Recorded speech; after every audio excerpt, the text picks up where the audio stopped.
up guys, this is me Ravindrana.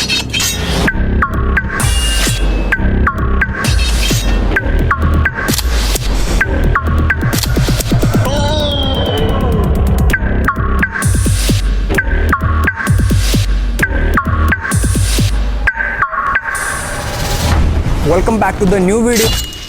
अगर आप gymnastic, flipping या फिर पार्कर करते हैं और आपके lower back pain, knee pain, shoulder pain या फिर कोई भी मसल ग्रुप में लगातार पेन रहता है तो ये वीडियो पूरा जरूर देखें, क्योंकि इस वीडियो में हम बहुत ही डिटेल में कवर करने वाले हैं कि ये प्रॉब्लम क्यों हो रहे हैं और इन्हें कैसे दूर किया जाए। वो कौन से एक्सरसाइज हैं जिनकी प्रैक्टिस से आप इन्हें एकदम से दूर कर सको। जी हाँ दोस्तों, मैं हूं रविंद्राना। चलिए वीडियो को स्टार्ट करते हैं। आपको समझने में आसानी हो इसलिए हम इसे दो भागों में समझेंगे। नंबर 1, ये सारी प्रॉब्लम क्यों हो रही हैं। नंबर 2, इन्हें कैसे दूर किया जाए। दोनों में हम 5 मेन पॉइंट को अच्छे से कवर करेंगे। फर्स्ट एंड सबसे इंपॉर्टेंट पॉइंट, जब हम इंटेंस वर्कआउट या फिर एक्सप्लोजिव एक्सरसाइज करते हैं तो हमारी बॉडी को बहुत ज्यादा मात्रा में एनर्जी की जरूरत होती है, लेकिन हमारे शरीर में ऑक्सीजन का लेवल कम होने की वजह से वह एनर्जी कंप्लीट नहीं हो पाती है, जिसके कारण हमारी बॉडी मसल और ब्लड सेल में लैक्टिक एसिड प्रोड्यूस करती है, जो कि फॉर्म के रूप में लैक्टेड होती है और यह हाई इंटेंसिटी एक्सरसाइज के दौरान हमें जल्दी से एनर्जी प्रदान करती है। अब जब तक हम एक्सरसाइज करते हैं तब तक यह हमें कंटिन्यू एनर्जी देता है, लेकिन जब हमारी इंटेंस वर्कआउट खत्म हो जाती है तब यह फॉर्म के रूप में हमारे मसल और ब्लड सेल में रुक जाता है। अब यह मसल में ज्यादा मात्रा में रुकने की वजह से दूसरे दिन मसल फटीग, मसल स्टिफनेस या फिर डिले रिकवरी का कारण बनता है, जिनमें से lower back pain, knee pain या फिर मसल पेन मेन है। अब इसे हम कूलिंग डाउन एक्सरसाइज के जरिए कम या फिर दूर कर सकते हैं, लेकिन वो कौन से एक्सरसाइज हैं वो हम सेकेंड पार्ट में देखेंगे। Second point, overuse injury. बार बार हाई इंपैक्ट मूवमेंट जैसे लैंडिंग, ट्विस्टिंग फ्लिप या फिर जंप करने से आपके मसल, टेंडन या फिर लिगामेंट में बहुत ज्यादा दबाव पड़ता है, जिसके कारण टेंडनाइटिस या फिर स्ट्रेस फ्रैक्चर जैसे इंजरी हो सकते हैं। और कई बार तो दोस्तों हाई इंपैक्ट मूवमेंट को बार बार करने से आपके नी जॉइंट या फिर एंकल जॉइंट में भी पेन होने लगता है। सो गाइस, बढ़ते हैं थर्ड पॉइंट में, फटीग या फिर ओवर ट्रेनिंग। बॉडी को बिना रेस्ट या रिकवरी दिए लगातार ओवरलोड या फिर ओवर ट्रेनिंग देने से हमारे बॉडी में मसल की टूट फूट बहुत ज्यादा मात्रा में बढ़ जाती है और यही चीज अच्छे से रिकवर ना होने से मसल और लिगामेंट इंजरी का कारण बनती है। साथ ही साथ ओवर ट्रेनिंग के बाद अच्छा डाइट ना मिलने पर टूटे हुए मसल जल्दी रिपेयर नहीं हो पाते और दोबारा लोड डालने पर वो दर्द करना शुरू कर देते हैं। सो गाइस, बढ़ते हैं फोर्थ पॉइंट की तरफ, बॉडी कंडीशनिंग की कमी।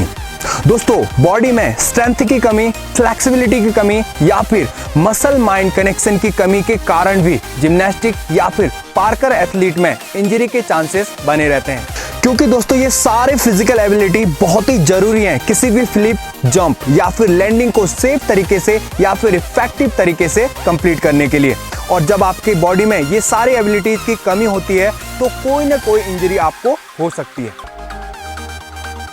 फिफ्थ और सबसे इंपॉर्टेंट पॉइंट, प्रैक्टिस से पहले या फिर ट्रेनिंग से पहले अच्छे से वार्म अप न करना।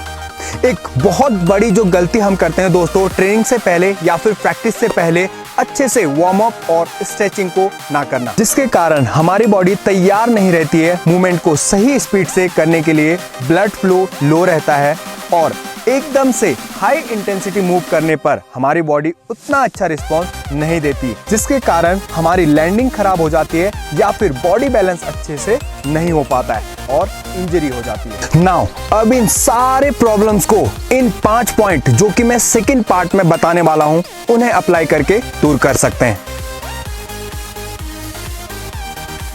First point, muscle stiffness, muscle fatigue या फिर लोअर बैक पेन को दूर करने के लिए आपको ये एक्सरसाइज रूटीन फॉलो करना है। ये सारे एक्सरसाइज आपके lower part, hip joint and lower back की फ्लेक्सिबिलिटी को इम्प्रूव करेंगे और उस एरिया में ब्लड फ्लो को इंक्रीज करेंगे। साथ ही साथ फ्लेक्सिबिलिटी के साथ साथ ये आपके लोअर बैक और उस एरिया के मसल को स्ट्रेंथन भी करेंगे, जो कि आपको दोनों बेनिफिट एक साथ मिलेंगे।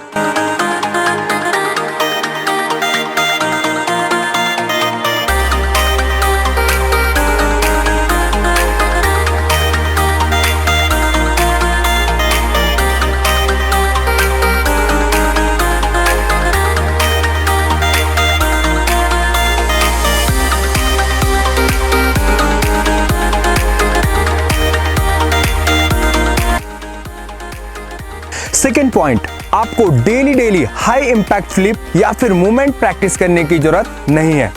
एक दिन प्रैक्टिस करने के बाद उसे अच्छे से रिकवर होने दें और रिकवरी के दौरान आप दूसरे सॉफ्ट मूवमेंट को प्रैक्टिस कर सकते हैं। इस तरह से आप दोनों एक्सप्लोसिव मूवमेंट और टेक्निकल मूवमेंट को बैलेंस रखते हुए अपनी प्रैक्टिस को कंटिन्यू रख सकते हैं।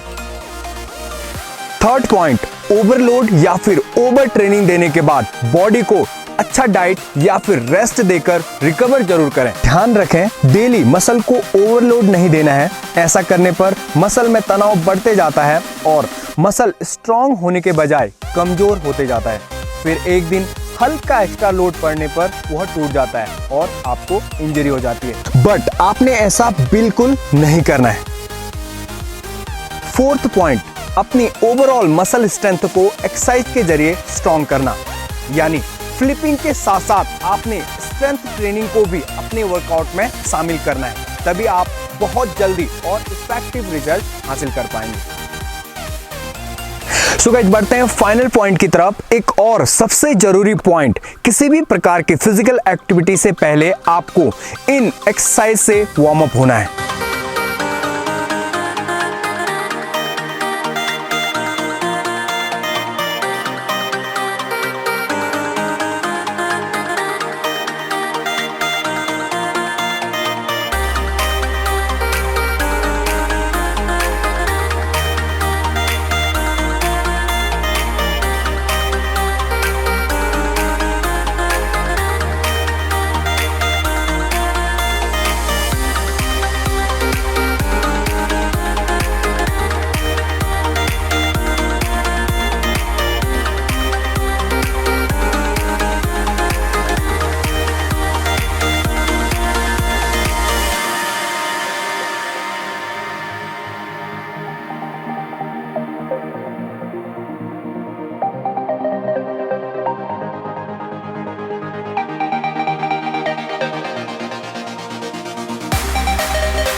सो गाइस, वीडियो में प्रॉब्लम, उनके रीजन के साथ साथ आपको सॉल्यूशन भी बता दिया है। अब आपको प्रैक्टिस करना है। वीडियो पसंद आया तो एक लाइक जरूर करें। चैनल पर नए हैं तो चैनल को जल्दी से सब्सक्राइब कर लें। बेल आइकन दबाना ना भूलें ताकि अगला वीडियो आते ही आपको पता चल जाए। वीडियो देखने के लिए और हमारे साथ बने रहने के लिए thank you. Bye bye. Finish.